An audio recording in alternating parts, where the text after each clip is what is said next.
Nyasar ya? Ibu ya? Bro, saya bro. Pak, kakak ibu Pak.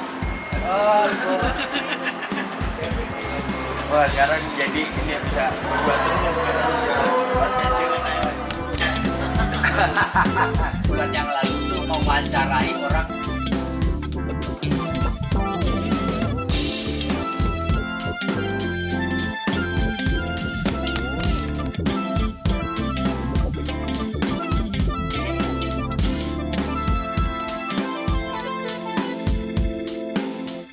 Saya 6 bulan yang pertama tidak enjoy.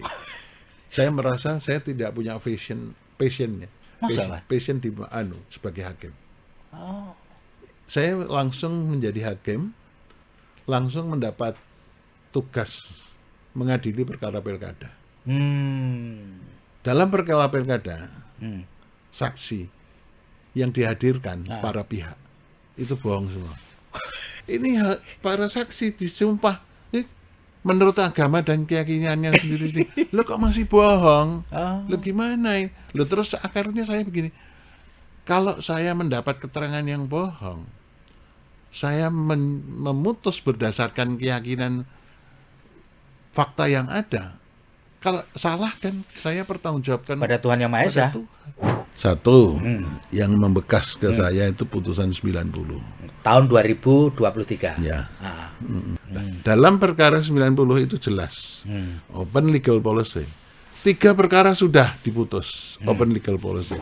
Tapi masih ada 1 perkara. Ini perkara ini yang aneh. Ya. Nah, ada hakim yang tadinya menolak. Artinya mengatakan itu open legal policy pada yang 3 perkara ini, tapi pada perkara ini berubah sikap ya. Aneh itu. Oh, itu ya yang syarat menjadi hakim konstitusi itu syarat yang paling berat untuk menduduki jabatan publik. Ditambah syarat yang lebih berat lagi, seorang negarawan. Karena kebetulan saya dan istri itu juga ada keturunan dari Solo dan dari Jogja. Iya. Itu ada aura positif yang gitu di sana. Ya. Jadi ini benar ya bahwa cucu kepingin ada cucu. Bener itu.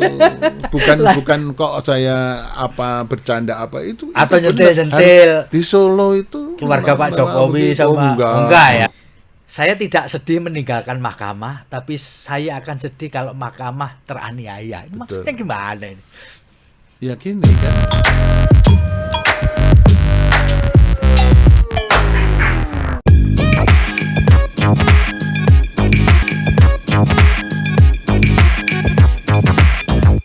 Assalamualaikum warahmatullahi wabarakatuh. Salam damai sejahtera buat kita semua. Bertemu kembali dengan saya, Feby Mahendra Putra, Direktur Pemberitaan Tribun Network. Tribunas, seorang hakim Mahkamah Konstitusi bernama Profesor Dr. Arif Hidayat Esa memasuki purna tugas pada 3 Februari 2026 yang lalu setelah bertugas selama 13 tahun. Dalam acara Wisuda Purna Bakti, Profesor Arif menyampaikan pidato yang menurut saya syarat makna lah ya. Isi pidato diantaranya menyoroti kondisi demokrasi yang sedang tidak baik-baik saja dan berada di titik kritis. Selain itu juga Profesor Arif menyinggung pentingnya independensi hakim dalam konteks menjaga jarak dari kepentingan politik dan menghindari intervensi dari cabang kekuasaan manapun. Untuk ngobrolin soal ini syarat makna menurut saya telah bersama dengan beliau Profesor Arif Hidayat, mantan hakim di Mahkamah Konstitusi Republik Indonesia. Saya akan sapa beliau. Assalamualaikum, Bro. Waalaikumsalam. Luar biasa, Bro. Saya senang mendapat undangan di sini untuk berbincang-bincang. Prof, saya itu kepingin tahu lebih dalam mengenai pidato syarat makna yang terkait mungkin tekanannya adalah Profesor melihat bahwa kondisi demokrasi kita tidak sedang baik-baik saja. Emang begitu, Prof? Begini. Kita itu mempunyai warisan yang sungguh luar biasa. Dari siapa? Dari The Founding Fathers. Saya berpengalaman sebagai hakim konstitusi yang kebetulan pada waktu saya menjabat ketua, itu juga sekaligus mendapat amanah menjadi Presiden Asosiasi Mahkamah Konstitusi se-Asia. Sehingga saya banyak bergaul dengan para hakim Mahkamah Konstitusi, terutama ketua-ketua Mahkamah Konstitusi di Asia. Terus terakhir, malah saya juga diberi amanah mewakili benua Asia untuk tergabung dalam MK sedunia yang anggotanya sekitar 108. Nah, itu tiap tahun kita bertemu di forum yang namanya bironya, namanya Venice Commission. Nah, karena pergaulan saya yang intens dengan teman-teman MK di luar, maka saya melihat sebetulnya The Founding Fathers itu telah memilihkan satu sistem bernegara yang luar biasa. Yang menurut saya paling ideal cara bernegara di situasi kondisi sekarang ini. Dan sampai kapanpun, terutama The Founding Fathers mampu merumuskan Nusantara ini yang terdiri dari banyak ras, banyak suku, banyak agama, banyak budaya, dan sangat bineka. Tapi yang bineka itu kemudian sudah menjadi menjadi satu. Nah, itu dipilihkan cara bernegara yang kayak apa. Nah, itu sebetulnya sudah tertuang dengan baik di dalam konstitusi kita, dalam undang-undang dasar pembukaan. Di dalam pembukaan, khususnya alinea keempat, maka tujuan visi misinya apa sudah jelas. Untuk bisa mencapai, negara itu harus berdasar pada ideologi dasar negara Pancasila. Nah, oleh karena itu kemudian dijabarkan di dalam pasal 1 Undang-Undang Dasar. Kita harus menggunakan bentuk negara republik, negara kesatuan, karena kita tidak terdiri dari kontinen yang satu, pulau besar gitu, tapi terdiri banyak pulau yang dipisahkan selat dan laut begitu. Ini yang paling ideal adalah negara republik, tapi negara kesatuan. Nah, cara bernegaranya gimana?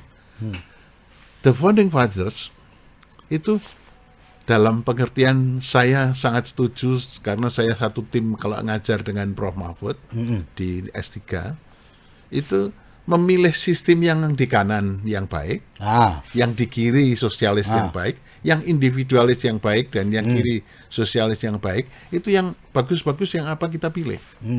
Akhirnya kita pilih Indonesia harus negara hukum. Negara hukum itu bisa negara hukumnya demokratis atau tidak demokratis bisa. Oh, ada ya? Loh, iya, hukum tidak demokratis. Negara hukum tapi hukumnya disusun oleh pemerintahan yang otoriter. Itu tapi maksudnya. Hukum yang dibuat secara demokratis.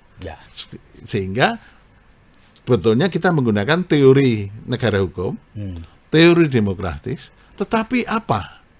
Di sini itu sekuler, di sini juga sekuler. Di Indonesia ditambahkan di sila pertama ketuhanan yang Maha Esa. Oleh karena itu, saya mengatakan negara hukum yang demokratis, berketuhanan, dan yang berkebudayaan. Itu kan sungguh luar biasa. Di sini nggak ada, di sini nggak ada. Jadi teman-teman di Eropa, teman-teman di masyarakat yang sosialis, bahkan yang komunis nggak ada. Loh, itu kan luar biasa The Founding Fathers. Tapi dalam praktek, nah itu yang susah tidak dilaksanakan.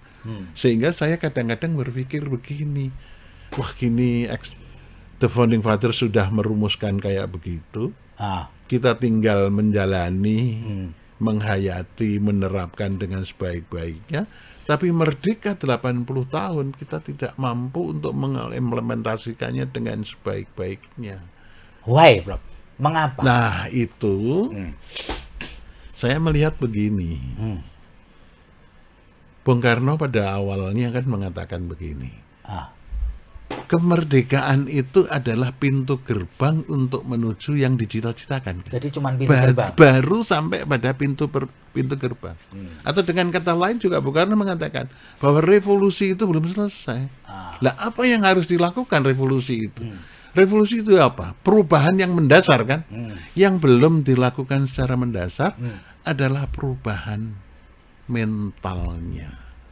Makanya Bung Karno mengatakan, sebelum kita mengolah sumber daya, maka kita harus melakukan nation and character building.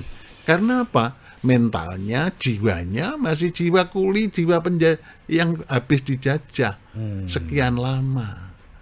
Tetapi kemudian berubah menjadi pemerintahan Orde Baru.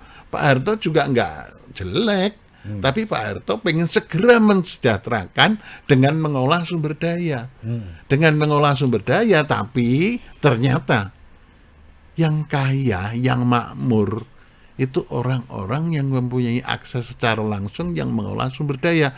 Katanya menetes, trickle down effect, tapi ternyata tidak menetes. Nah, malah semakin lama kita sudah melakukan reformasi, karena Pak Harto dianggap ada kekurangannya, reformasi malah sekarang semakin menjauh dari keinginan cita-cita kemerdekaan the founding fathers itu yang dimaksud. Jadi dalam tanda kutip, apakah ini salah kelola kita selama 80 tahun ini? Itu pertanyaannya. Karena mestinya sudah 80 tahun itu waktu yang sudah cukup. Itu yang dimaksud dengan kita tidak sedang baik-baik. Tidak baik-baik saja. Profesor juga memberikan satu tekanan bahwa kalau bisa hakim itu independen. Bukan kalau bisa, harus. Hakim itu independen, menjaga jarak dari kekuasaan, dari kepentingan politik, dari cabang kekuasaan apapun. Emang Profesor melihat ada tanda-tanda mereka tidak independen atau ada indikasi kuat mereka sudah tidak lagi bisa independen? Itu kan jelas. Saya mengatakan jelas. Karena apa? Karena begini. Saya kebetulan, saya ulangi lagi ya. Saya itu hakim yang sering bertugas mewakili MK di luar negeri. Yang terakhir, meskipun saya sudah tidak jadi ketua, tapi ditugaskan oleh rapat permusyawaratan hakim untuk mewakili MK hadir dalam forum Kongres MK Sedunia yang ke-6. Itu diadakan di Madrid, kira-kira 3 bulan yang lalu. Saya hadir di sana. Ternyata persoalan independensi Mahkamah Konstitusi atau Constitutional Court tidak hanya dialami di Indonesia. Itu di semua negara. Bahkan di negara Amerika Latin bisa lebih parah daripada kita. Parah ya? Lebih parah. Karena di sana ada putusan Mahkamah Konstitusi sana. Jadi ada yang menggunakan istilah Supreme Court, jadi satu. Ada yang menggunakan Constitutional Court sendiri, Supreme Court sendiri. Itu kalau memutus yang tidak sesuai yang dikehendaki oleh rezim atau cabang kekuasaan yang lain, itu langsung anggarannya dipotong, anggarannya diperes itu. Jadi akhirnya pada waktu di dalam kongres itu, karena saya sering mempelajari, saya berkesimpulan. Dan ini saya sampaikan di forum MK Sedunia.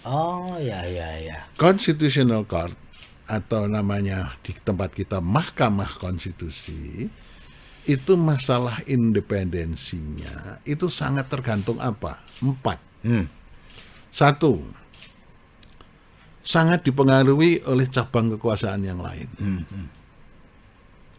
Bisa eksekutif, bisa yudikatif ya, legislatif. Bisa eksekutif, bisa legislatif. Itu 2 cabang kekuasaan ini berkepentingan supaya MK-nya ikut, enggak manut gitulah bahasa Jawanya, tidak independen. Yang kedua, masalah independensi keuangannya. Kalau keuangannya tidak independen atau tidak disediakan secara khusus dalam konstitusi atau secara khusus prosentasenya tertentu diatur dalam undang-undang, itu kadang-kadang ya itu tadi. Kalau ini putusannya dipangkas gitu ya. Jadi tadi cabang kekuasaan lain berpengaruh, terus kemudian yang kedua independensi anggaran. Yang ketiga, kayak di sini nih, masyarakat sipil podcast begini atau para pakar atau mass media itu juga sangat mempengaruhi. hakim itu baca podcast ini, omongannya begini, masyarakat begini, influencer mengatakan begini, itu juga berpengaruh loh pada hakim. Ya. Kita sebagai manusia nggak mungkin kan? Ya. Mesti ada pengaruhnya. Atau dia mempunyai latar belakang agama tertentu, wah ini berarti kan itu sangat berpengaruh. Yang berikutnya yang terakhir, hakimnya itu sendiri yang bermain politik. Lah bermain politiknya apa? Itu begini. Ada teori hukum yang mengatakan begini. Seorang aparat penegak hukum, tidak hanya hakim loh ini, bisa jaksa, bisa polisi, itu mau menerapkan atau mengambil putusan terhadap perkara-perkara hukum, itu sangat dipengaruhi oleh faktor-faktor yang di luar hukum. Faktor-faktor non-hukum yang berpengaruh. Faktornya apa? Bisa politik, bisa ekonomi, bisa sosial, bisa budaya. Seluruh faktor-faktor yang ada di luar non-hukum bisa berpengaruh pada hakim. Makanya tadi kalau kita diskusi, politik, orang ini didekati secara politik. Ya. Orang ini didekati secara ekonomi. Ya. Kita nggak sampai sekasar itulah. Tapi saya mengatakan didekati secara ekonomi, gitu kan. Tapi bisa juga faktor-faktor yang lain. Kamu kan misalnya, kamu kan agamanya ini, harus begini itu. Jadi itu. Nah, oleh karena itu, syarat menjadi hakim konstitusi itu syarat yang paling berat untuk menduduki jabatan publik. Coba kalau presiden cukup SLTA.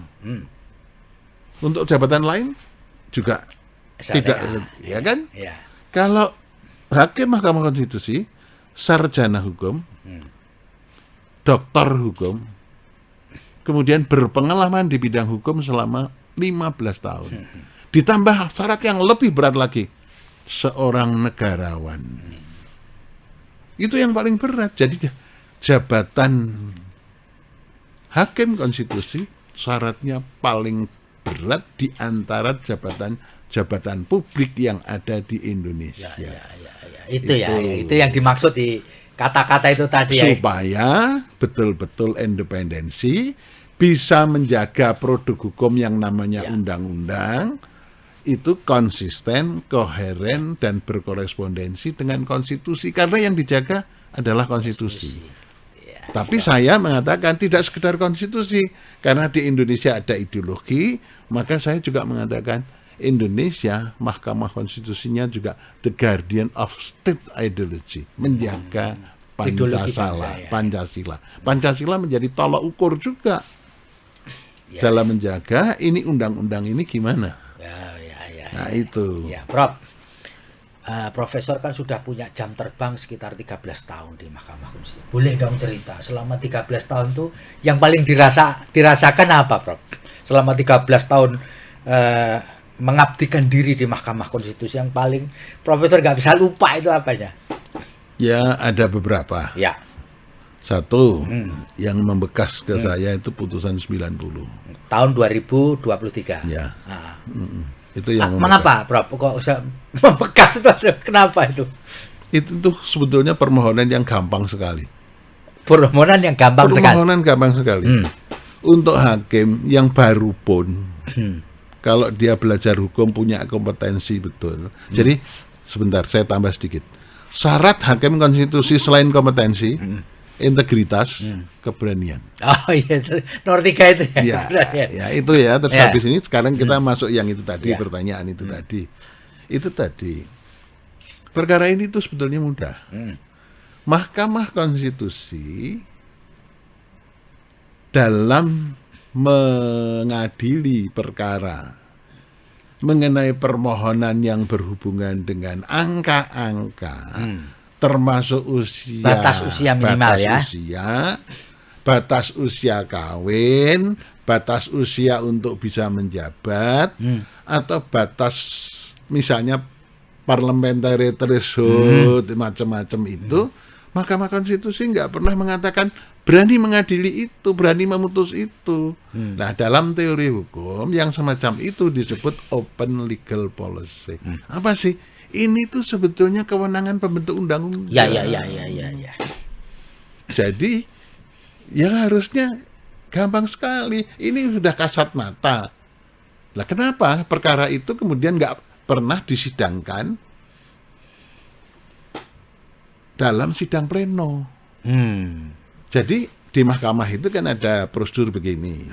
Dan ini menurut undang-undang dan menurut peraturan Mahkamah Konstitusi. Kalau ada permohonan masuk, itu harus diregistrasi.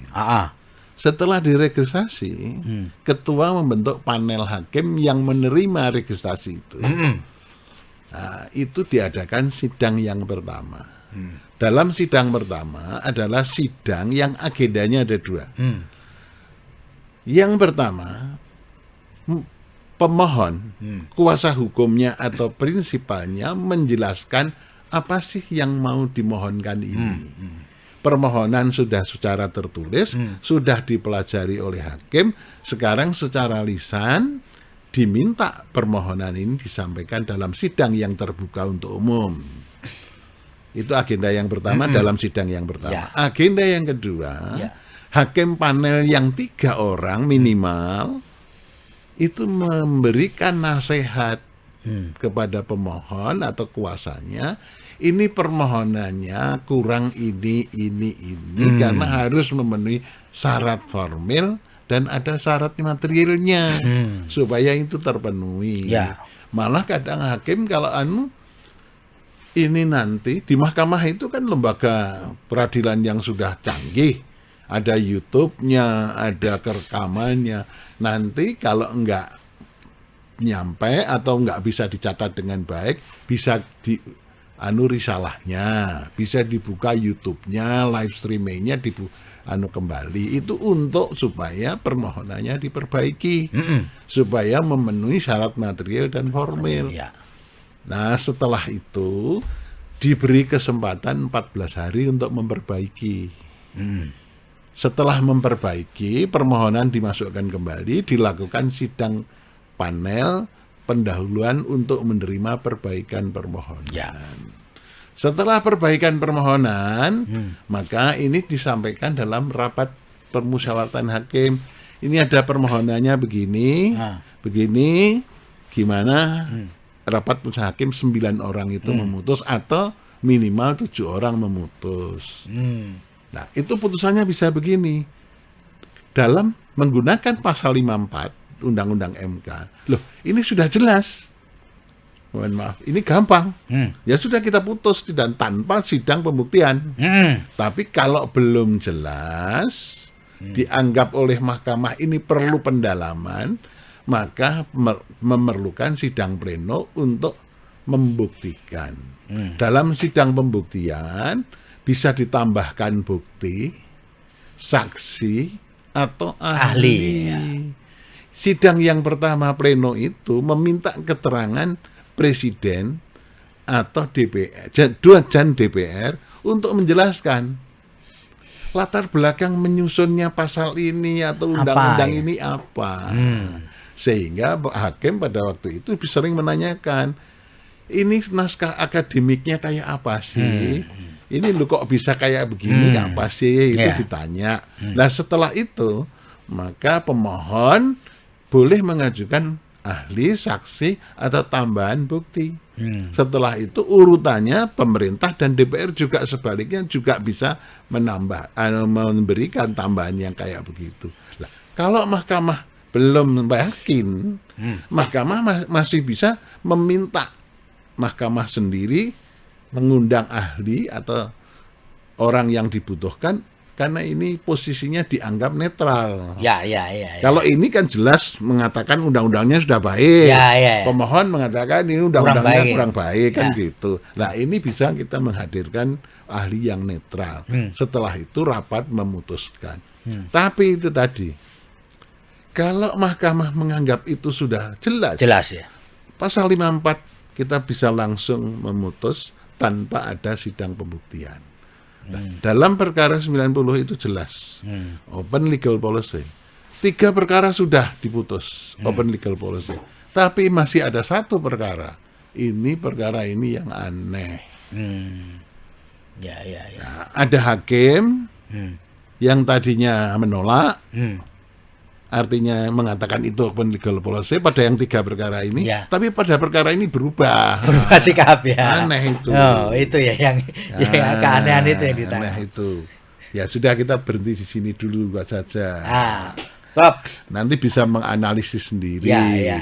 Nah, itu nanti kok bisa supaya jelas baca dissenting opinion saya. Ya. Dissenting opinionnya Profesor Saldi Isra. Ya. Dissenting opinionnya Pak Wahiduddin. Ya. Rob, Itu. apakah sepanjang 13 tahun menjadi hakim Mahkamah Konstitusi pernah merasakan sesuatu yang sifatnya tadi yang disebutnya intervensi dari cabang kekuasaan manapun? Pernah mengalami situasi semacam itu nggak? Seperti yang dipesankan oleh Profesor. Kalau saya kok begini. Ada 2 tipe hakim. Untuk menjaga imparsialitas, independensi, integritas, hakim itu menutup pakai kacamata kuda. Nggak lihat WA, nggak lihat mass media, nggak lihat ini, misalnya ada perkara menyangkut ini, udah ditutup, sudah kita nggak, udah, supaya kita bisa independen. Tapi ada hakim yang tetap terbuka, tapi pada waktu memutus ya sesuai dengan keyakinannya. Karena hakim itu kan kompetensi, keyakinan, sumpahnya. Atau kalau saya tambahi agak sedikit teori. Orang berhukum itu hanya ada 2 kan. Membuat hukum dan menegakkan hukum atau mengimplementasikan hukum. Atau kalau pakai bahasa kerennya law enforcement, bahasa Belandanya rechtshandhaving. Itu 2. Loh, di Indonesia ini, makanya saya katakan berbeda dengan negara-negara lain. Itu begini, membuat hukum di Indonesia itu ada irah-irah. Irah-irahnya apa? Atas berkat rahmat Tuhan yang Maha Kuasa, Maha Esa, ya kan? Ini pembukaan Undang-Undang Dasar aja.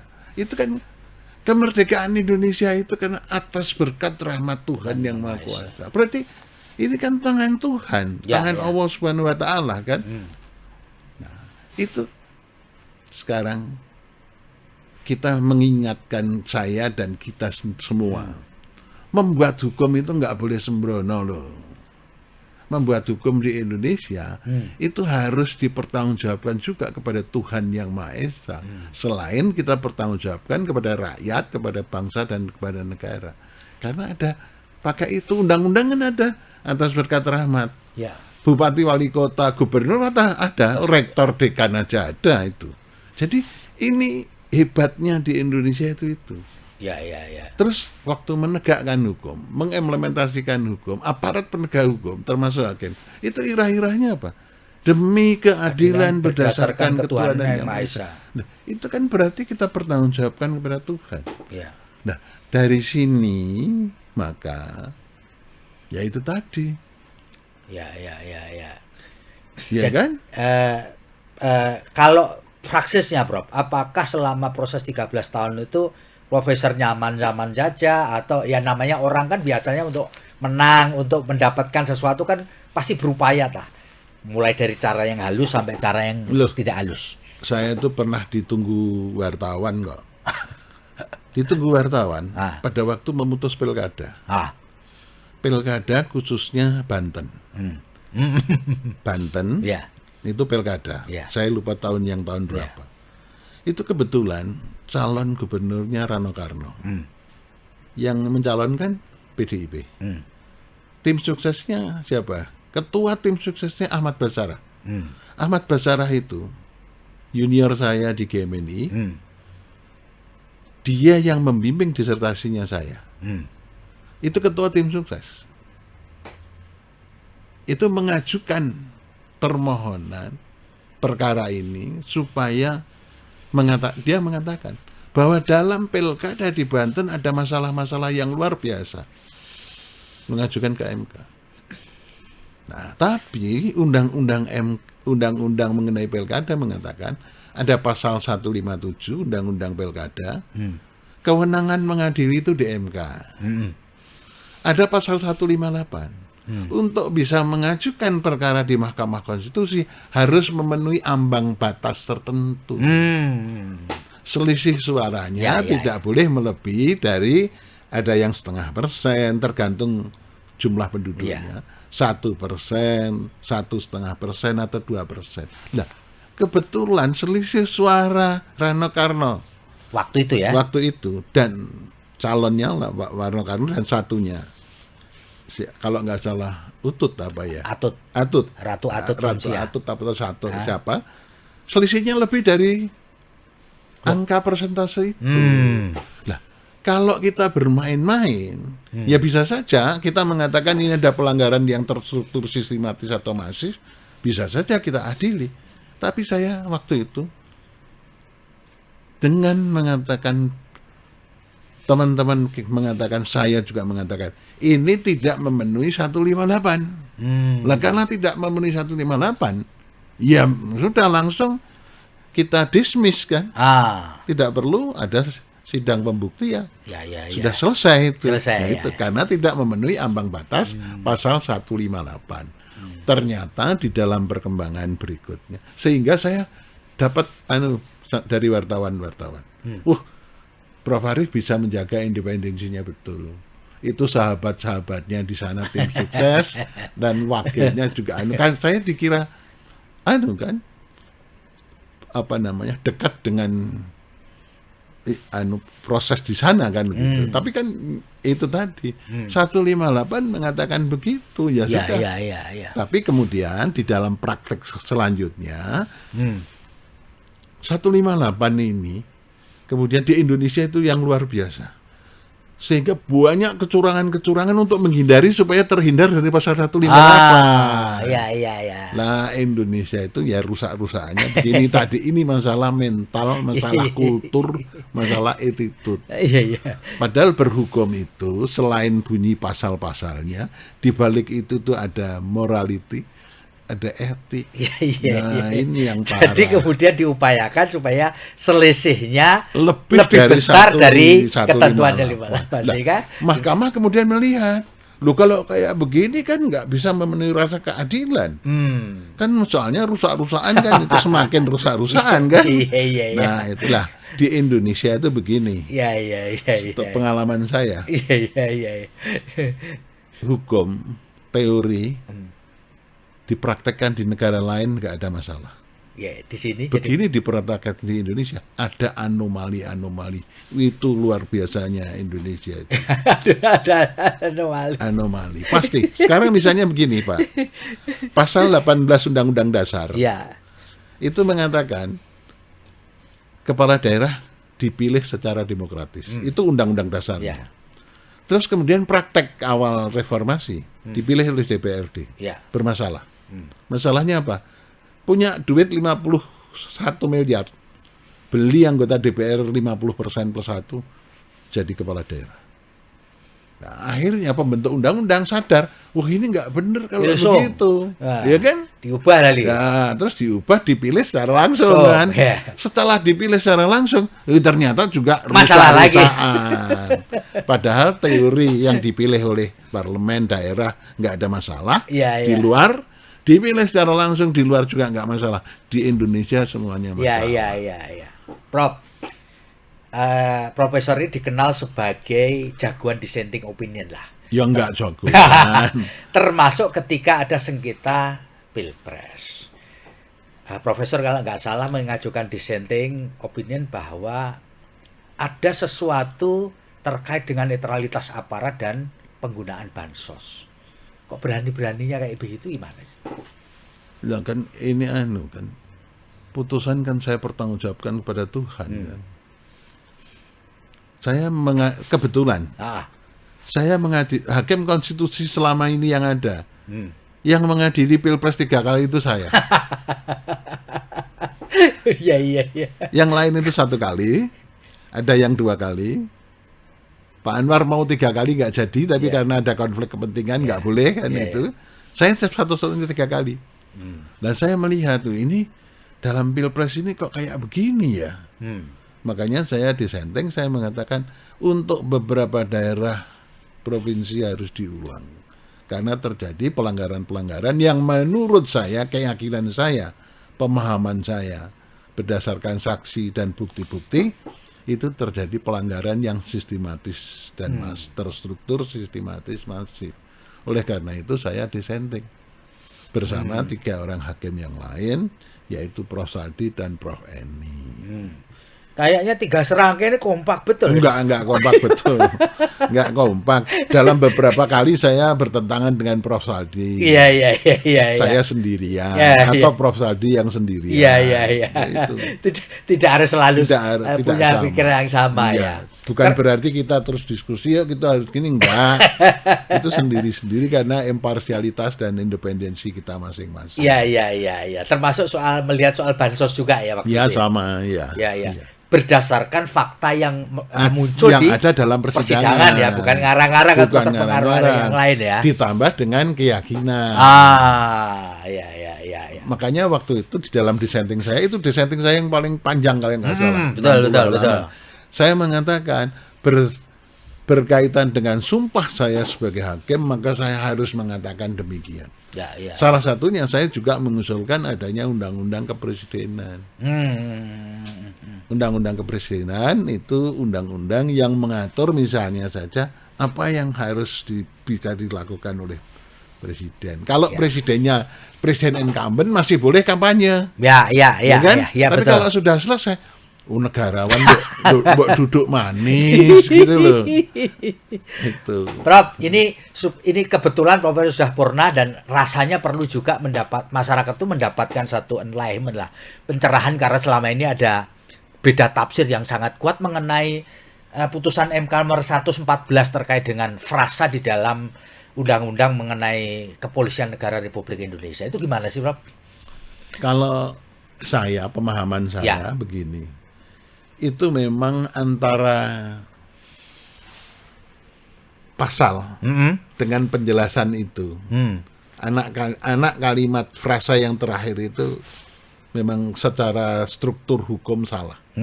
Sehingga kita batalkan. Kita nggak melihat substansinya, tapi ini dari struktur hukum saja salah. Maka harus dibatalkan.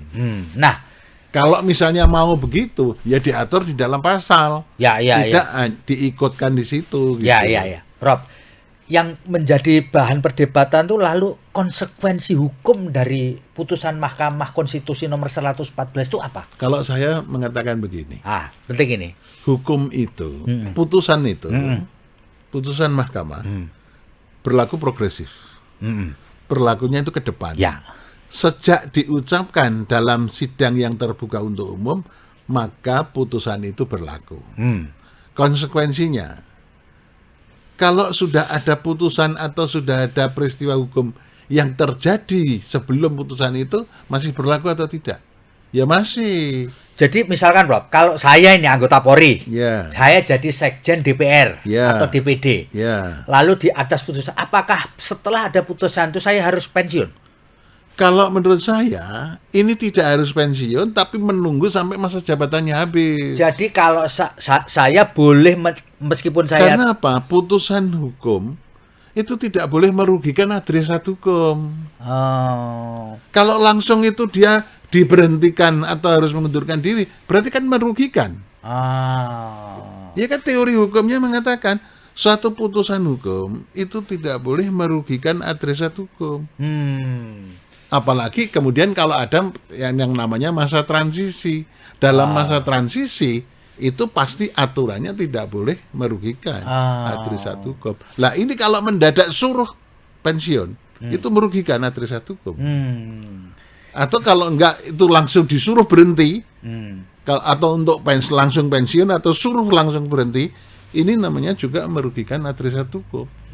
Jadi selanjutnya tidak boleh lagi ada. Nah, setelah putusan ini, maka Kapolri sudah tidak boleh mengangkat perwira aktif untuk menduduki jabatan sipil, kecuali dia mengundurkan diri. Jadi mereka, saya jelasnya mereka yang sudah terlanjur menjabat posisi sipil tetap boleh sampai selesai masa jabatannya. Tidak perlu mengundurkan diri atau dipensiunkan. Ya. Kalau gini jelas kan Prof, karena yang bikin MK, makanya bisa menafsirkan adalah kalau ini yang menurut saya begitu. Ya. Prof, ini saya kepingin dapat cerita ini. Mungkin ini guyon ya, Profesor guyon waktu pidato itu bahwa berseloroh bahwa kalau cucu Anda lahir di Solo bisa jadi presiden. Ini guyon atau apa, Prof? Loh, kalau saya ini kok apa namanya? Solo itu loh. Satu sentralnya Jawa Tengah dan sentralnya Indonesia loh. Gimana itu? Aura Solo. Itu banyak orang-orang Solo yang jadi orang. Itu serius ya, Pak? Oh iya, kalau saya merasakan serius. Ini benar serius ya? Karena kebetulan saya dan istri itu juga ada keturunan dari Solo dan dari Jogja. Iya. Itu ada aura positif yang gitu di sana. Ya. Dan jadi ini benar ya bahwa cucu kepingin ada cucu itu. Bukan kok saya bercanda itu atau itu nyentil di Solo itu keluarga Pak Jokowi sama enggak ya, sama sekali tidak. Jangan diarahkan ke sana. Tapi saya berharap bahwa Solo itu, saya punya sahabat-sahabat di Solo. Misalnya junior saya, Kanjeng Pangeran Edi Wirabumi, suaminya Gusti Mung, itu sahabat saya. Kebetulan saya Gusti Mung juga sangat dekat. Saya sering ngelakoni di Solo misalnya gitu. Itu aura Solo itu membawa derajat tinggi sekali. Auranya beda. Oh iya. Iya. Nah, orang banyak berpikir nih Prof Arif ini guyon ini atau nyentil-nyentil enggak ya ternyata. Enggak, saya serius. Guyon aja tapi serius itu. Sekaligus doa itu. Iya. Prof ini terakhir nih. Saya tertarik kepada kata-kata yang gini. Saya tidak sedih meninggalkan mahkamah, tapi saya akan sedih kalau mahkamah teraniaya. Ini maksudnya gimana ini? Ya gini kan, itu tadi pasti mahkamah itu akan mendapat tekanan-tekanan. Itu pasti. Dan pengaruh tadi untuk independensinya. Itu pasti. Pasti ya itu. Saya berharap jangan sampai begini. Kita itu sebetulnya kan gini. Kita harus saling menjaga kan. Hakimnya menjaga supaya tetap independen. Mohon pengertian lembaga-lembaga lain itu juga menjaga mahkamah itu supaya bisa memutus betul-betul dengan sebaik-baiknya. Itu kan saling menjaga. Ya. Makanya pada waktu saya menjadi ketua Mahkamah Konstitusi, saya sering mengatakan begini, kan ada pertemuan secara periodik kalau nggak salah 3 bulan sekali, pertemuan dengan presiden, wakil presiden, ketua MPR, ketua DPR, ketua Mahkamah Agung, ketua MK, yang nomor mobilnya dinas digitnya 1 digit itu bertemu 3 bulan sekali. Nah, dalam pertemuan itu ada yang selalu dibahas. Orientasinya apa? Untuk kepentingan bangsa dan negara. Menuju cita-cita, visi misi yang sama yang ada dalam pembukaan. Nah, di situ saya mengatakan begini. Kita bersinergi. Tapi tidak boleh saling mengintervensi kewenangan tugas masing-masing. Harus dibatasi. Presiden sadar MK itu harus dibiarkan dengan sebaik-baiknya. Ya kita kan gitu. Malah saya sangat terkesan pada waktu awal masuk Mahkamah Konstitusi. Itu Pak SBY, Ibu Megawati, termasuk Pak Jokowi sendiri, itu mengatakan, saya sangat menghormati konstitusi. Karena saya sangat menghargai konstitusi, menghormati konstitusi, saya akan melaksanakan putusan Mahkamah Konstitusi. Loh, itu ada begitu yang di Mahkamah Konstitusi. Iya. Jadi itu kan menunjukkan beliau itu sebagai negarawan, sesama negarawan, saling menghormati lembaga masing-masing. Tapi kita punya bersinergi untuk menuju visi misi tujuan yang sama. Itu. Prof, kalau kemudian diskalakan ya selama 13 tahun di MK, seberapa enjoy Profesor Arif berada di MK? Kalau dihitung di 1 sampai 10 itu berapa? Saya 6 bulan yang pertama tidak enjoy. Saya merasa saya tidak punya passionnya. Masa, Pak? Passion di sebagai hakim. Kenapa begitu? Saya langsung menjadi hakim, langsung mendapat tugas mengadili perkara pilkada. Dalam perkara pilkada, saksi yang dihadirkan para pihak itu bohong semua. Kerasa ya? Di bawah sumpah. Kerasa ya, Rob? Saya itu kan membimbing skripsi banyak, Bohong semua. membimbing tesis banyak, membimbing disertasi banyak. Saya kan bisa lihat ini mahasiswa ini bohong atau tidak. Kan? Ya kan sudah terbiasa kan. Lah waktu mengadili, loh ini para saksi disumpah menurut agama dan keyakinannya sendiri. Lo kok masih bohong? Lo gimana ini? Lo terus akhirnya saya begini. Kalau saya mendapat keterangan yang bohong, saya memutus berdasarkan keyakinan fakta yang ada. Kalau salah kan saya pertanggungjawabkan pada Tuhan Yang Maha Esa. Berarti kan saya dosa kan kalau salah. Saya misalnya sampai kilaf itu kan dosa. Nah, itu saya merasa wah ini saya nggak cocok. Akhirnya saya diskusi dengan 2 orang hakim senior yang kebetulan berasal dari Mahkamah Agung. Beliau berdua adalah orang yang sangat-sangat agamis, religius. Muslim sesama Muslim karena saya mau berkonsultasi. Saya tanya, yang mulia, ini kok kayak begini, ini kok kayak begini. Berarti saya nggak pantas ya. Saya nggak punya passion di sini. Saya mau mengundurkan diri. Iya. Terus saya dapat nasihat dari beliau. Itu sekarang Pak Fadil masih hidup. Yang satunya yang mulia Pak Alim sudah almarhum. Saya tanya kepada beliau berdua. Terus beliau sarannya begini, Prof.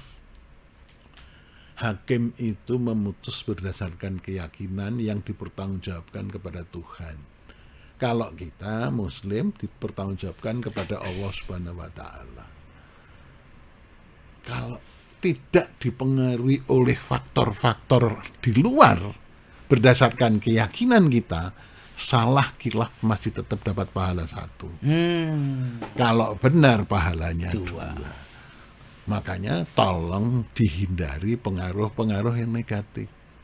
Kalau begitu ya sudah, saya mencoba itu. Akhirnya saya menjalani. Jadi atas nasihat dari 2 orang senior itu. Ya. Akhirnya saya bisa menjalani dengan baik berdasarkan nasihat dari 2 orang. Ini sudah kayak Ustadz Kiai, beliau berdua itu sekaligus Kiai, Ustadz, hakim juga yang punya pengalaman. Ya sudah.